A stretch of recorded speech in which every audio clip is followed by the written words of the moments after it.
कर्क राशि वालों, अप्रैल 2026 में आपका स्वागत है। चलिए सीधे चलते हैं सितारों की दुनिया में और जानते हैं कि ये महीना आपके लिए क्या कुछ खास लेकर आया है। तो इस महीने का जो मूल मंत्र है ना, वो है पहले सीखना, एक्सप्लोर करना और फिर उसी सीख को एक्शन में बदलकर सफलता हासिल करना।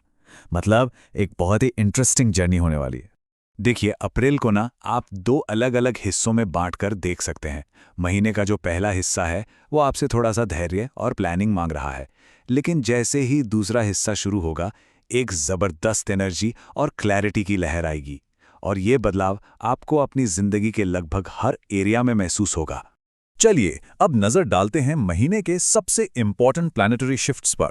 ये 3 तारीखें बहुत जरूरी हैं, इन पर ध्यान दीजिएगा। 11 अप्रैल को बुध कमजोर हो रहे हैं, इसका मतलब कम्युनिकेशन में थोड़ी सी सावधानी बरतनी होगी। फिर आती है 14 अप्रैल, जब सूर्य आपके कैरियर के घर में आएंगे, जो एक नई ऊर्जा लाएगा। और आखिर में 19 अप्रैल को शुक्र आपके लाभ और फायदे को बढ़ाने आ रहे हैं। तो सबसे पहले बात करते हैं करियर और एजुकेशन की, क्योंकि अप्रैल में इस पर आपका खास फोकस रहने वाला है। करियर के मामले में ना ये महीना एक दो-धारी तलवार जैसा है। एक तरफ 14 अप्रैल के बाद आपको तरक्की, पहचान और यहाँ तक कि लीडरशिप रोल्स मिलने के मौके हैं, लेकिन दूसरी तरफ एक चुनौती भी है। हो सकता है आपकी मेहनत का फल तुरंत ना मिले और शायद सीनियर्स के साथ थोड़ी बहुत गलतफहमी हो जाए। तो मौके का फायदा उठाना है, लेकिन चुनौतियों के लिए भी तैयार रहना है।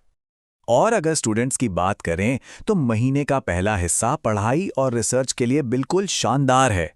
इसका पूरा फायदा उठाइएगा। लेकिन महीने के बीच के बाद कंसंट्रेशन थोड़ा सा इशू बन सकता है और आपका ध्यान करियर की तरफ शिफ्ट होने लगेगा। इसलिए डिसिप्लिन बनाए रखना बहुत ही जरूरी होगा। चलिए अब आते हैं पैसों की बात पर। अप्रैल में आपकी फाइनेंशियल सिचुएशन, कहते हैं ना, संभल कर चलने और धीरे धीरे सुधार की तरफ इशारा कर रही है।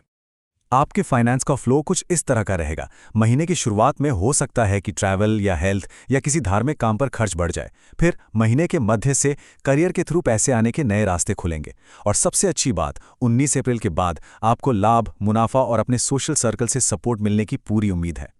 एक दिलचस्प बात यह है कि जहां कुछ सोर्सेस कहते हैं कि ग्रोथ स्टेडी रहेगी, वहीं कुछ दूसरे सोर्सेस का मानना है कि ये महीना फाइनेंशियल गेन्स और यहां तक कि लीगल मैटर्स में जीत के लिए बहुत ही बेहतरीन है। कुल मिलाकर महीने का दूसरा हिस्सा पैसों के मामले में काफी पॉजिटिव लग रहा है। चलिए अब बात करते हैं दिल के मामलों की, यानी लव एंड रिलेशनशिप्स।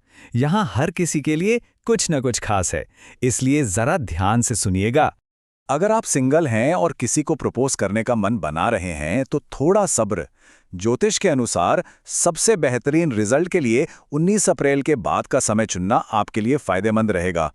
जो लोग ऑलरेडी रिलेशनशिप में हैं और शादी की प्लानिंग कर रहे हैं, हाँ, पॉसिबिलिटी तो है, लेकिन रास्ता आसान नहीं है।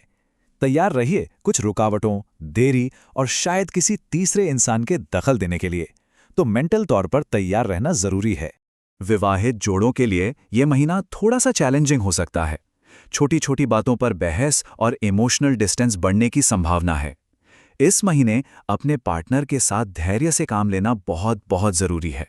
और हाँ, ये एक खास चेतावनी है। जो लोग किसी एक्स्ट्रा मैरिटल अफेयर में हैं, उनके लिए 14 अप्रैल तक का समय बहुत सावधानी से निकालने वाला है।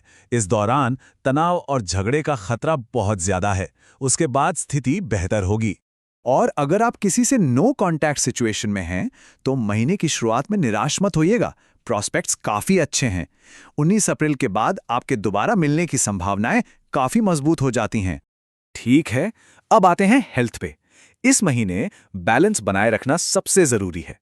महीने के पहले हिस्से में, मतलब 14 अप्रैल से पहले, आप थोड़ा इमोशनल, लो एनर्जी फील कर सकते हैं और नींद में भी दिक्कत हो सकती है। लेकिन घबराइए मत, 14 अप्रैल के बाद आप एनर्जी और मोटिवेशन से भर जाएंगे। हालांकि काम का प्रेशर भी थोड़ा बढ़ सकता है। एक और हेल्थ वार्निंग है जिस पर ध्यान देना जरूरी है। बुखार या सूजन जैसी अचानक होने वाली बीमारियों से सावधान रहें, क्योंकि रिकवरी थोड़ी धीमी हो सकती है। इसलिए prevention is better than cure, है ना? पहले से ही ध्यान रखना सबसे अच्छा है। तो इतनी सारी चुनौतियों और मौकों के बीच रास्ता कैसे निकालें?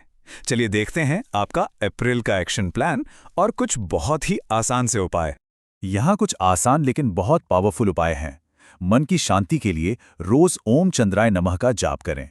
हर सोमवार को शिवलिंग पर जल चढ़ाएं और मंगलवार को हनुमान मंदिर जाएं। ध्यान करने से स्ट्रेस कम होगा। सफेद चीजों का दान करना भी अच्छा रहेगा। और खास करके 14 अप्रैल तक रोज सूर्यदेव को जल जरूर अर्पित करें। ये छोटे छोटे उपाय आपको पूरे महीने पॉजिटिव एनर्जी देंगे। तो जैसे जैसे अप्रैल का महीना आगे बढ़ेगा, आप क्या चुनेंगे? पहले हिस्से की तैयारी की शांत शक्ति या दूसरे हिस्से की एक्शन से भरपूर ऊर्जा? इस महीने की सफलता आपके इसी चुनाव पर निर्भर करेगी।